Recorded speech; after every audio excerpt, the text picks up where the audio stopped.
कहा जा रहा है, क्योंकि चुनाव काफी नजदीक है, उसको देखते हुए चर्चा भी लगातार की जा रही है। और चलिए आगे बढ़िए, बात करेंगे सीएम योगी आदित्यनाथ के दौरे की। तो आपको बता दें कि सीएम योगी आदित्यनाथ यूपी में 3 कार्यक्रमों में हिस्सा लेंगे। इन पर एक एक करके बात भी करेंगे। इन 3 तस्वीरों के जरिए आप देख सकते हैं कि सीएम योगी आदित्यनाथ अलीगढ़, सहारनपुर और लखनऊ में कार्यक्रम करेंगे। अगर अलीगढ़ की बात करें तो योगी आदित्यनाथ पावर हाउस का लोकार्पण करेंगे और कई योजनाओं की सौगात भी देंगे। वहीं सहारनपुर में योगी आदित्यनाथ एटीएस के कमांड सेंटर का शिलान्यास करेंगे और एक रैली को भी संबोधित करेंगे। शाम को लखनऊ में नगर विकास विभाग में कार्यक्रम में हिस्सा भी लेंगे। इस कार्यक्रम में सीएम योगी आदित्यनाथ कई परियोजनाओं का लोकार्पण और शिलान्यास करेंगे।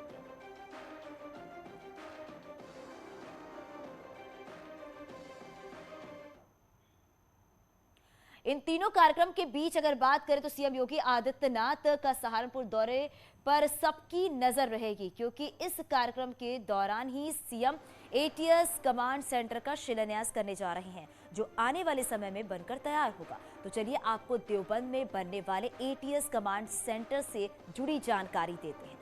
सबसे पहले ये समझना जरूरी है कि 200 वर्ग मीटर जमीन पर यह बनेगा। एसपीजीजी आर्मी की देखरेख में ट्रेनिंग भी होगी और 15 आईपीएस अधिकारियों की तैनाती होगी।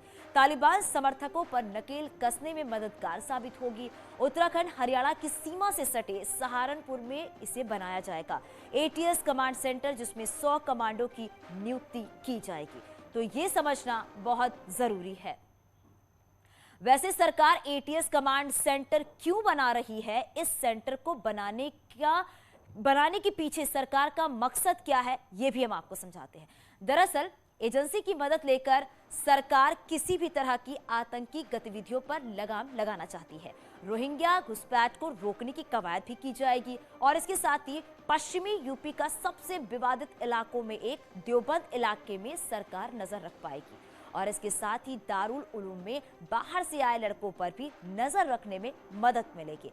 अफगानिस्तान से आए लोगों पर भी एटीएस नजर रखेगी। तो ये वो अहम बातें हैं जिसे समझना जरूरी है। वैसे आज यूपी की सियासत में क्या कुछ खास होने वाला है, ये भी हम आपको बताते हैं, क्योंकि यूपी में विधानसभा चुनाव का ऐलान जल्द होने वाला है और ऐसे में सियासी पार्टियां जनता के बीच दमखम दिखाने में जुटी हुई हैं। यही कारण है कि प्रयागराज में डिप्टी सीएम दिनेश शर्मा एक रैली करने वाले हैं।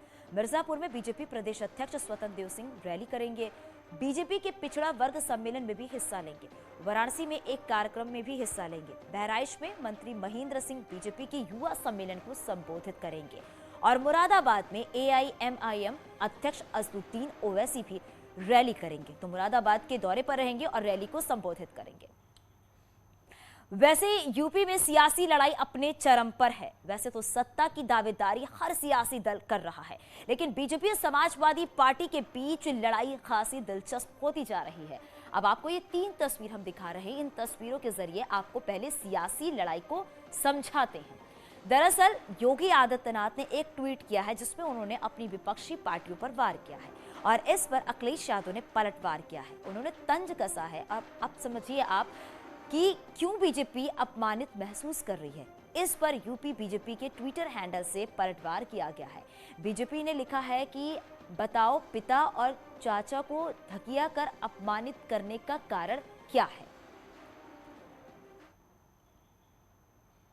दरअसल ये सियासी लड़ाई किस मायने से है आपको समझाते हैं, इसको भी समझिए आप। योगी आदित्यनाथ ने एक ट्वीट किया है जिसमें उन्होंने लिखा है, जो कार्य करेगा उसको सम्मान मिलेगा, जो केवल बोलेगा और करेगा कुछ नहीं उसे समाज कभी नहीं सम्मान देगा।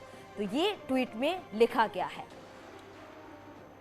और इस ट्वीट को लेकर आपको बता दें, स्नैपशॉट जो है उसे लेकर अखिलेश यादव ने भी पलटवार कर दिया है। उन्होंने क्या कुछ लिखा ये भी आपको बताते हैं। उन्होंने लिखा है, अब समझ में आया बीजेपी के अपमानित होने का कारण क्या कुछ है। अखिलेश यादव के इस बयान पर यूपी बीजेपी ने पलटवार किया।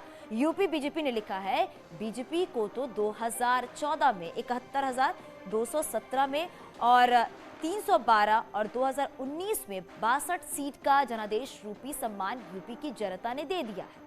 बीजेपी के पास तो जनादेश के सम्मान का सर्टिफिकेट भी है। आप तो ये बताओ कि बबुआ की पिता और चाचा को धकिया कर अपमानित करने का कारण क्या था। ये कारण समझ में नहीं आया।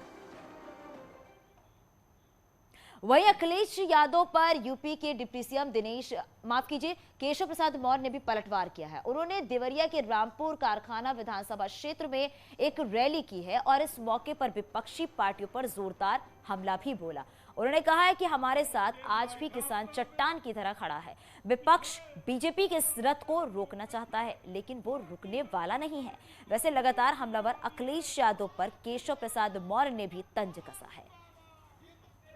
बिजली भी नहीं दे पाते थे, वो कह रहे हैं फ्री में बिजली देने का काम करेंगे। सुना है कि नहीं सुना उनका झूठा बयान?